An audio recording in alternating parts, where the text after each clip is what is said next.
हरिओम मित्रों, आप सभी का आपनो देवदर्शन चैनल में हार्दिक अभिनंदन। हमारे देश में दशा माता के नाम से स्त्रियां व्रत और पूजन करती हैं तथा उसके प्रति विश्वास बढ़ाने के लिए कथा भी कहती हैं। जब तुलसी के पौधे में जो जहाँ उगे हैं वहीं छोटे छोटे पौधे और उगने लगे, कलोरी गाय बछड़ा जने, पहलोटी घोड़ी के बछेड़ा हो, स्त्री के प्रथम गर्भ से बालक उत्पन्न हो, तब इन बातों का समाचार पाकर दशा माता के व्रत का संकल्प लिया जाता है। किंतु यह शर्त आवश्यक है कि बच्चे जो पैदा हुए हों अच्छी घड़ी में हुए हों। ऐसी ही स्थिति में दशा माता का गंडा लिया जाता है। 9 सूत कच्चे धागे के और 1 सूत व्रती के आंचल का। इस प्रकार 10 सूत का एक गंडा बनाकर उसमें गांठ लगाई जाती है। दिन भर व्रत रहने के बाद शाम को गंडे की पूजा होती है। 9 व्रत तो शाम को पूजा होती है, परंतु 10वें व्रत में दोपहर के पूर्व ही पूजा होती है। जिस दिन दशा माता का व्रत हो उस दिन जब तक पूजा न हो कोई भी किसी प्रकार की वस्तु, यहाँ तक कि आग तक नहीं दी जाती। पूजा के पहले उस दिन किसी का स्वागत भी नहीं किया जाता। पृथ्वी को लीप कर चौक पूर कर उस पर पट्टा या पट्टा पर पान रखा जाता है। पान के ऊपर दूध, गंडे को दूध में डुबोकर रख दिया जाता है। हल्दी, पुष्प और अक्षत से उसकी पूजा होती है और घी, गुड़, बताशा आदि का भोग लगता है। हवन के अंत में कथा कही जाती है। कथा समाप्त होने पर पूजा की सामग्री को गीली मिट्टी के पिंड में रखकर मौन होकर उसे व्रत वाली फेंकती है। फिर आप ही उसे कुएं या तालाब आदि जलाशय में सिराकर पारण करती है। पारण करते समय किसी से बोलना वर्जित है। जितना पारण परोसे उसमें से कुछ छोड़ना नहीं चाहिए। थाली धोकर पी लेना चाहिए। अब शुरू होती है पहली कथा। एक घर में कोई सास बहू थी। बहू का पति विदेश गया हुआ था। एक दिन सास ने बहू से गांव में जाकर आग लाकर भोजन बनाने को कहा। वे गांव में आग लेने गई, पर किसी ने उसे आग नहीं दी और कहा कि जब तक दशा माता की पूजा न हो जाएगी आग नहीं मिलेगी। बहू बेचारी खाली हाथ घर लौट आई और सास के सामने कंडा पटक दिया और कहा कि गांव भर में दशा माता की पूजा है, इसीलिए कोई आग नहीं देता। शाम को सास आग लेने के लिए गांव में गई। तब स्त्रियों ने उसका स्वागत किया और कहा कि सवेरे बहू आई थी, परंतु हमारे यहाँ पूजा नहीं हुई थी, इसी कारण आग नहीं दी। सास आग लेकर अपने घर के दरवाजे पर पहुंची ही थी कि एक व्यक्ति बछुआ लिए आया और उसके पीछे ब्याई कलोरी गाय थी। स्त्री ने पूछा कि यह गाय क्या पहलौटी ब्याई है? आदमी ने कहा हाँ। उसने फिर पूछा कि बछुआ है या बछिया? उसने जवाब दिया कि बछुआ है। सास ने घर में जाकर बहू से कहा, आओ तुम भी दशा माता के गंडे ले और व्रत करें। दोनों ने गंडे लिए। सवेरे से व्रत प्रारंभ कर दिया। 9 व्रत पूरे हो चुकने के बाद 10वें गंडे की पूजा की। सास बहू दोनों ने मिलकर गोल गोल बेले हुए 10-10 अर्थात कुल 20 फेरे बनाए। 21वां एक बड़ा फेरा गाय को दिया। पूजन करने के बाद सास बहू दोनों पारण करने बैठी। उसी समय बुढ़िया के लड़के ने विदेश से आकर दरवाजे पर आवाज़ लगाई। सुनकर माँ के मन में कहा, क्या हरज है, उसे जरा देर ठहरने दो, मैं पारण कर चुकूंगी तब किवाड़ खोल दूंगी। परंतु बहू को रुकने का साहस नहीं हुआ। अपनी थाली का अन्न इधर उधर करके झट पानी पीकर वे उठी। उसने जाकर किवाड़ खोले। पति ने पूछा कि माता कहाँ है? स्त्री ने कहा कि वह तो अभी पारण कर रही है। तब पति बोला, मैं तेरे हाथ का जल अभी नहीं पीऊँगा, क्योंकि मैं 12 बरस में आया हूँ। इतने दिनों तक न जाने तू कैसी रही।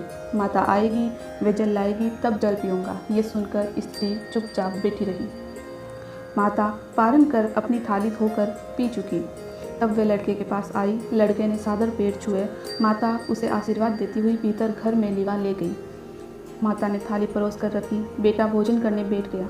उसने हाथ में प्रथम ग्रास लिया ही था कि फेरों के टुकड़े जो बहू ने अपनी थाली से फेंक दिए थे आप उचक कर उसके सामने आने लगे। उसने माँ से पूछा, ये सब क्या तमाशा है? माँ बोली, मैं क्या जानूँ, बहू जाने। ये सब सुनते ही लड़का आग बबूला हो गया। वे बोला, ऐसी बहू मेरे किस काम की जिसके चरित्र की तू साक्षी नहीं है। उसको अभी बाहर करो। यदि वह घर में रहेगी तो मैं घर में नहीं रहूँगा। माता ने पुत्र को व्रत के पारण का सब हाल बताकर हर तरह से समझाया, परंतु उसने एक भी न मानी। वह यही कहता रहा कि उसे बाहर निकाल करो, तभी मैं घर में रहूँगा। माँ ने सोचा बहू को थोड़ी देर के लिए बाहर कर देती हूँ, इतने में लड़के का गुस्सा भी शांत पड़ जाएगा, उसकी बात रह जाएगी, तब फिर मैं उसे घर में डाल लूँगी। उसने बहू से कहा। देहरी के बाहर जाकर उसारे के नीचे खड़ी थे। तब बहू ओरी के नीचे खड़ी हुई। तब उसारा बोला, मुझे इतना भार छानी चप्पर का नहीं है जितना तेरा है। दशा माता के विरोधी को मैं छाया नहीं दे सकता। तब वह वहाँ से चलकर गिरोजी के पास गई। गिरोजी बोली, मुझसे हटकर खड़ी हो, मुझे इतना भार घड़ों का नहीं होता है जितना तेरा है। वह वहाँ से हटकर घूरे के पास जाकर खड़ी हुई। तब घूरा बोला, मुझे इतना भार सब कूड़े का नहीं जितना तेरा है, चल हटकर खड़ी हो। इसी तरह वे जहाँ कहीं जाती वहीं से हटाई जाती थी। इसी कारण वे अपने जी में अत्यंत दुखी होकर जंगल में भाग गई। जंगल में भूखी प्यासी फिरती फिरती वे अंधकूप में गिर गई। गिरी सही पर उसे चोट नहीं आई। वे नीचे जाकर बैठ गई। उसी समय राजा नल उस जंगल में शिकार खेलते खेलते वहाँ आ पहुँचे। उनके साथ के सब लोग बिछुड़ गए थे। वे प्यास के मारे भटकता हुआ उसी कुएं पर आए जिसमें उक्त स्त्री गिरी हुई थी। राजा नल के भाई ने कुएं में लोटा डाला तो स्त्री ने उस लोटे को पकड़ लिया। तब भाई ने राजा से कहा कि इस कुएं में तो किसी ने लोटा पकड़ रखा है। तब राजा ने कुएं की जगत पर जाकर कहा कि भाई, पुरुष है तो धर्म का भाई है, और यदि स्त्री है तो धर्म की बहन है। तुम हो कोई भी हो, बोलो, हम तुमको ऊपर निकाल लेंगे। स्त्री ने आवाज़ दी। इस पर राजा ने कुएं से बाहर निकलवा दिया। वे उसे हाथी पर बिठाकर अपनी राजधानी ले गए। महाराज को शिकार से लौटकर महलों की तरफ आते देखकर धावनों ने महारानी के पास जाकर खबर दी कि महाराज आ रहे हैं और एक रानी भी साथ ला रहे हैं। रानी अपने मन में बहुत दुखी हुई। वे सोच रही थी कि इसी बीच महाराज सामने पहुँचे। तब रानी ने हाथ जोड़कर विनय किया कि महाराज, मुझसे क्या बात बन पड़ी जो आप मेरे रहते हुए दूसरा विवाह कर लाए। इस पर नल ने हंसकर उत्तर दिया कि वह जो मेरे साथ आई है वह तुम्हारी सौत नहीं, ननद है, मेरी बहन है। तुमको उसके साथ मेरी सगी बहन जैसा बर्ताव करना चाहिए। यह सुनते ही रानी का मुंह प्रसन्नता से कमल की तरह खिल उठा। उसने कहा, अब तक मैं ननद का सुख न जानती थी। अच्छा हुआ जो भाग्य से ननद आ गई। राजा ने उसका नाम मुँह बोली बहन रखा और उसके लिए एक अलग महल बनवा दिया। उसी में वह आनंद से रहने लगी। उसी समय सुखपूर्वक बहुत दिन बीत गए। एक दिन राजा की एक घोड़ी भी आई। तब राजमहल की स्त्रियां बधाइयाँ गाने लगी। मुँह बोली बहन ने अपनी दासियों से कहा, बाहर जाकर देखो तो सही किस बात की बधाई बज रही है।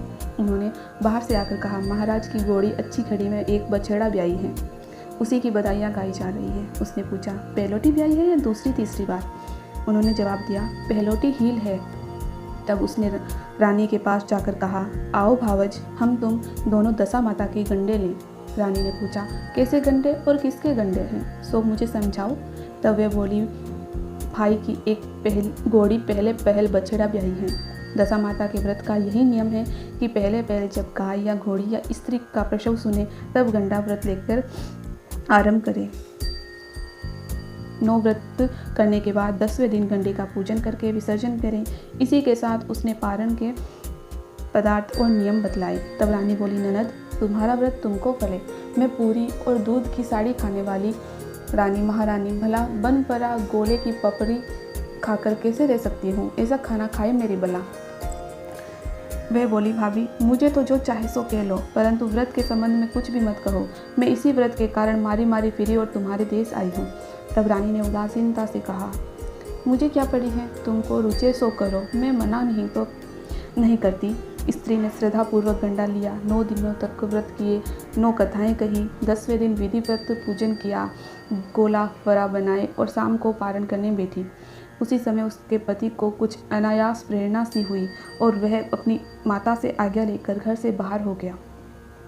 घूमता फिरता वह राजा नल की राजधानी में जा पहुंचा और स्त्री का पता लगाने लगा। एक कुएं पर उसने औरतों को बातें करते हुए सुना।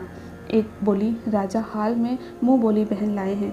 वे बहन जितनी सुंदर है, आजकल उसी का किया हुआ सब कुछ होता है। दूसरी बोली, वे सुंदर हैं, वैसी ही धर्मात्मा भी हैं।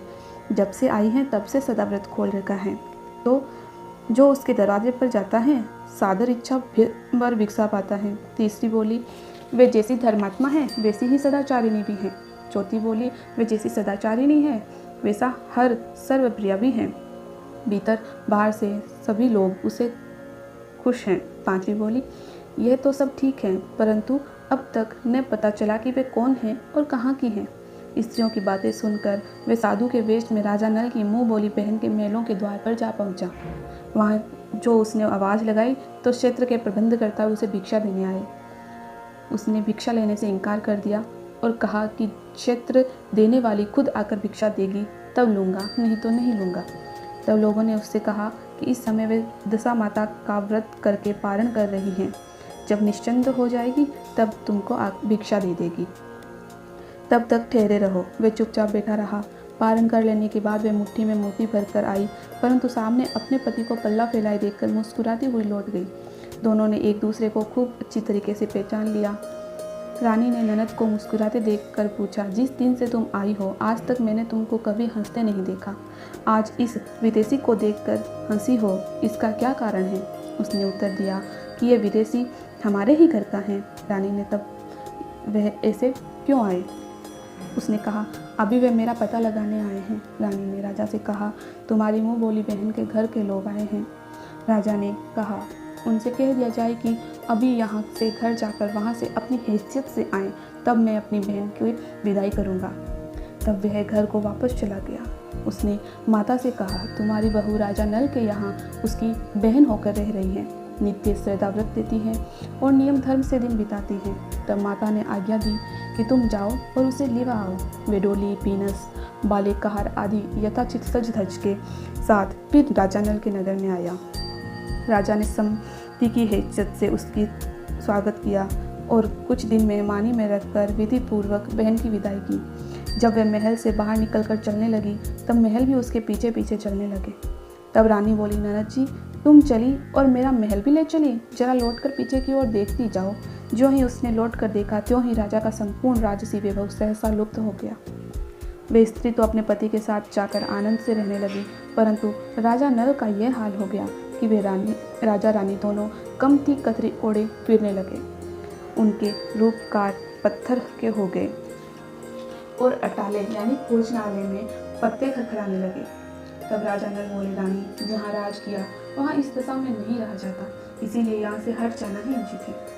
रानी पतिव्रता स्त्री थी। उसने राजा की आज्ञा का मानना और उसकी विपत्ति में उसका साथ देना स्वीकार किया। राजा रानी दोनों महल से निकलकर चलते चलते एक गांव के पास पहुंचे। वहां बेर के वृक्ष में अच्छे अच्छे बेर लगे हुए थे। राजा रानी दोनों भूखे थे, इसलिए वे बेरों के नीचे जाकर बेर लेने लगे, परंतु बेर लोहे के होते जाते थे। इसी तरह से राजा व रानी जो भी वस्तु हाथ से छूते थे वही कंकड़ पत्थर इत्यादि होता चला गया। फिर भी राजा आगे बढ़ता ही गया। रास्ते में उन्हें एक बढ़िया बनैजी मिली। उसने राजा नल को पहचान लिया था। तब उसने राजा रानी के भोजन घर को सेर भर आटा दिया। वे आटा लेकर एक नदी के किनारे गए। वहाँ रानी भोजन बनाने लगी और राजा स्नान करने लगा। उसी नदी में मछुआरे मछलियाँ पकड़ते थे। उन लोगों ने राजा को 4 मछलियाँ भेंट कर दी। रानी ने रोटियाँ सेक कर और मछलियाँ भून कर रखी। जब राजा आए और भोजन करने बैठे तभी रोटियां ईंट हो गई और मछलियां उछलकर नदी में चली गई। वहां से चलकर वे अपनी मुंह बोली बहन के यहाँ गए। बहन ने सुना कि भाई और भौजाई आए हैं। उसने पूछा कि कैसे आए। रानी ने कहा कि लटके चित्रा फूंके कुकरा ऐसे आए और कैसे आए। ये सुनकर उसे बड़ी लज्जा आई। उसने उन्हें एक कुम्हार के यहाँ ठहरा दिया। शाम को थाल से जाकर बहन खुद भावत से मिलने कुम्हार के घर गई। उसने सामने थाल रखा तो भावत ने कहा कि इस थाल में जो भी कुछ हो कुम्हार के चक्के के नीचे रख दो और चले जाओ। वे थाल का सामान चक्के के नीचे रखकर चली गई। थोड़ी देर में राजा ने आकर पूछा, कहो बहन क्यों आई थी और क्या लाई थी। रानी ने कहा, आई तो थी पर कुछ लाई थी, मैंने इस चक्के के नीचे रखवा दिया है। राजा ने जो वहाँ देखा तो कंकड़ पत्थरों के सिवा और कुछ भी नहीं था। राजा समझ गया कि ये सब कुदशा का कारण है, भला वे मेरे लिए कंकड़ पत्थर क्यों लाएगी। तब वे लोग वहाँ से फिर चलकर अपने मित्र के घर गए। मित्र ने सुना कि मित्र आए हैं तो उसने पूछा कैसे आए। इन लोगों ने कहा, कमरी ओढ़े कतरी बिछाए, मांग मांग कर खाए, ऐसे आए और कैसे आए। मित्र ने दुखी होकर कहा, कोई हानि नहीं, जैसे आए वे अच्छे आए, आखिर मित्र हैं, उनको महलों में ले आओ। मित्र ने बड़े आदर भाव से उसका स्वागत किया, भोजन कराया और एक कमरे में उनके सोने के लिए पलंग बिछवा दिए। उस कमरे में खूंटी पर नोलक का हार टंगा था और पलंग की पाटी पर बिछुड़िया खांडा रखा था। आधी रात के समय राजा सो गए। रानी उनके पैर दबा रही थी।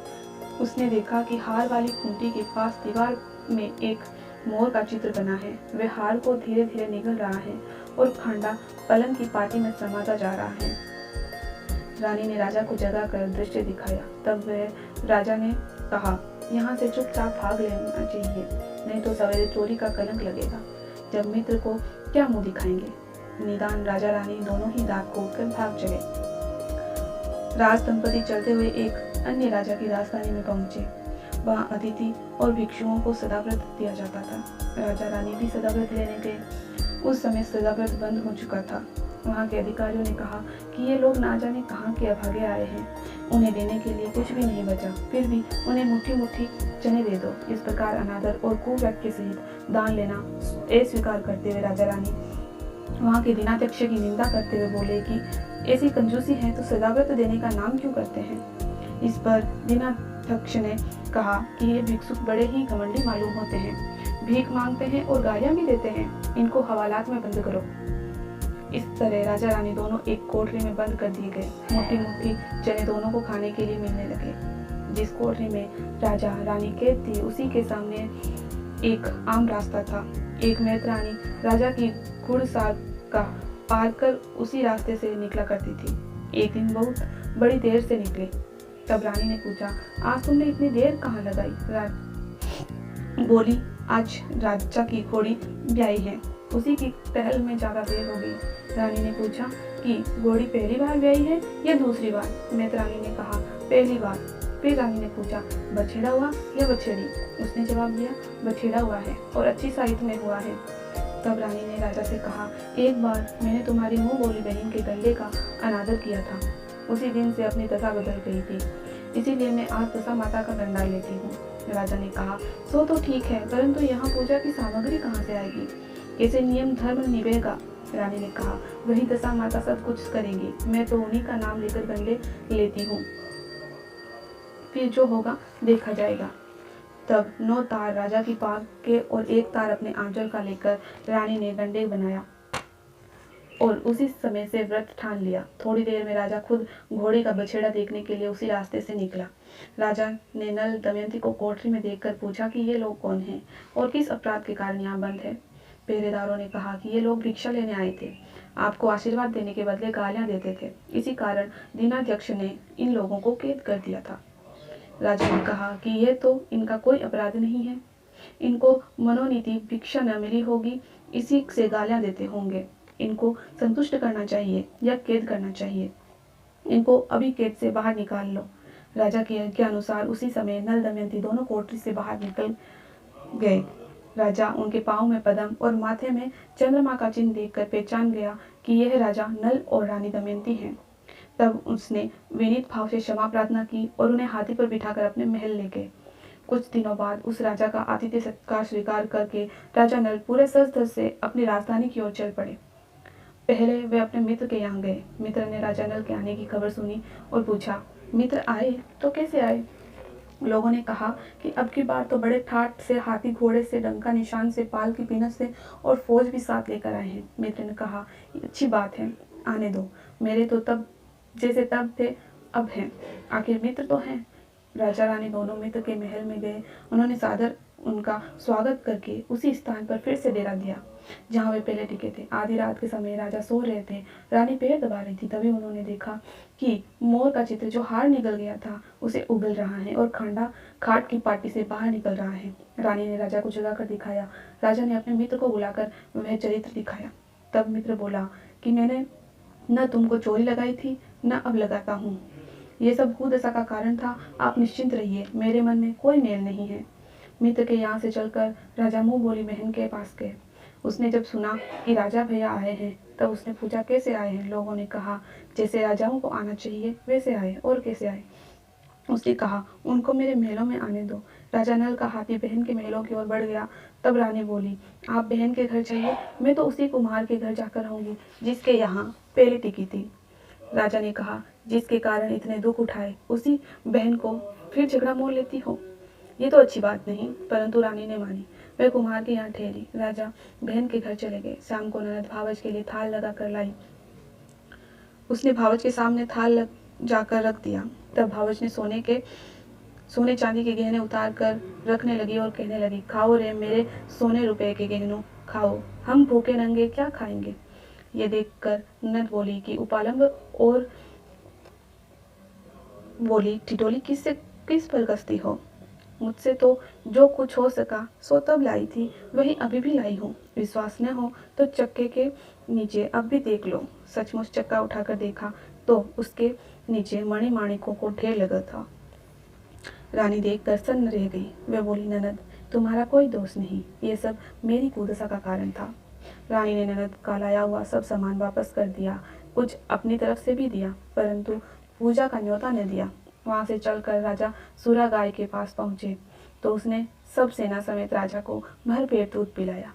वहां से आगे चले नदी के तट पर पहुंचे तो वहां पहाड़ पड़ गया। राजा का आला चेताया गया। जब भोजन तैयार हो गया तब राजा भोजन करने बैठे।